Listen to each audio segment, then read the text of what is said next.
Today's topic, don't be miserable in advance.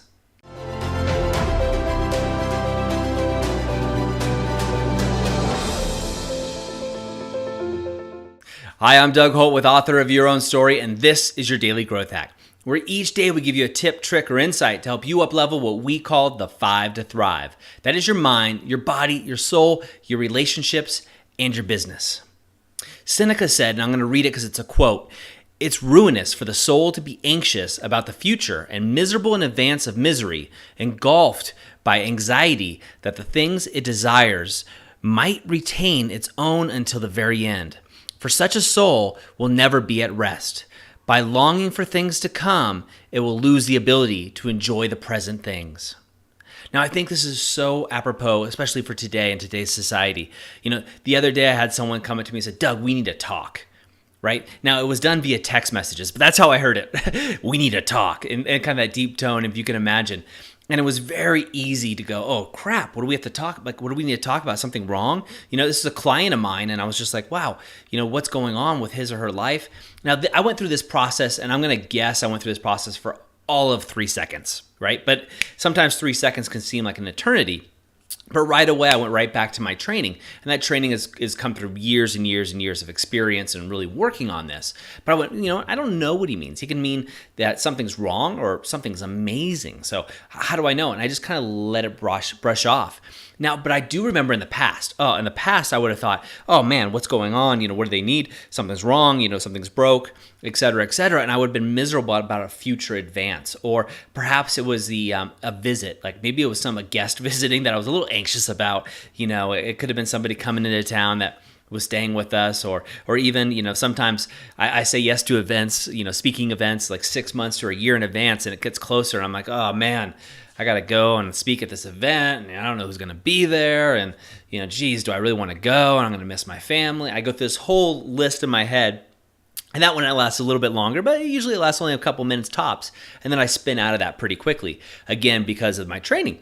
But back in the past, that would have lasted with me for weeks, just kind of been, oh man, I got to go to a speaking event and this is what's going on. And I'm sure you can relate. If I called you right now or text you and said, hey, we need to talk, or, that common phraseology, oftentimes we go right away into, the worst parts of the future. We project this meaning into the future about what it could be, or, something bad. And we come, human nature, you come up with almost the worst case scenario.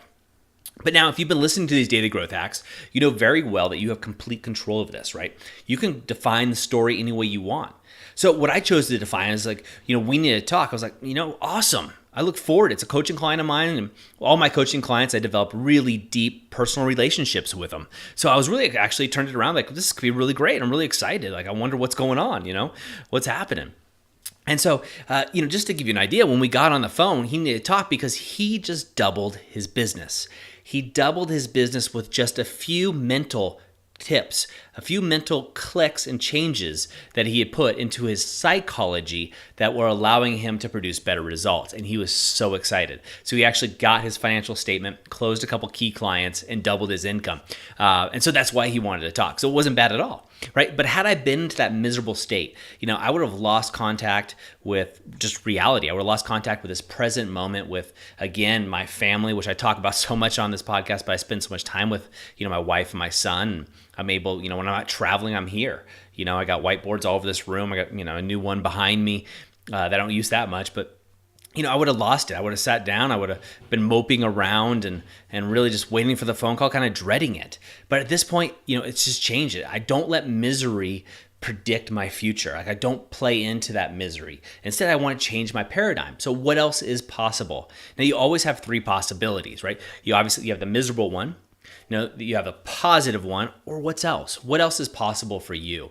So it's something I want you to think about. Right now, if you have your journal, is there something in the future that's coming up for you that you're dreading? Maybe it's a date, maybe it's an event that you're going to, maybe it's just talking to somebody, or, whatever it could be. What is it? Write that down. And then what I want you to do is write what else is possible for that. Write a positive scenario for that.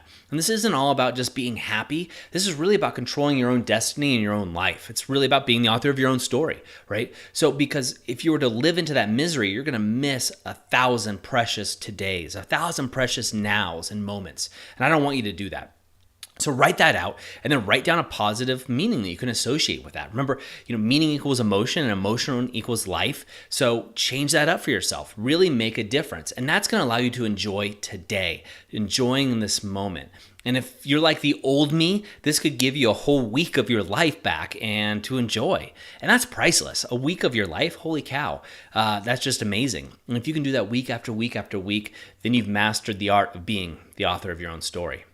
That's it for me today. Remember, go out, build your tribe. Share this with at least 3 people right now that you think would enjoy it, and spark a conversation with them. I don't care if the conversation is about how bad my background looks or how you don't like them. It doesn't matter to me. What really is important to me is that you share these with at least 3 people so you can build your tribe, build the people that you're having conversations with that matter, and build your base. That's it. Go out and be the author of your own story. I hope you enjoyed today's Daily Growth Hacks. Please put your comments right down below and remember to click subscribe. This way we can ensure that we're delivering these Daily Growth Hacks right to you each and every day. On behalf of the whole team here, remember, go out and be the author of your own story.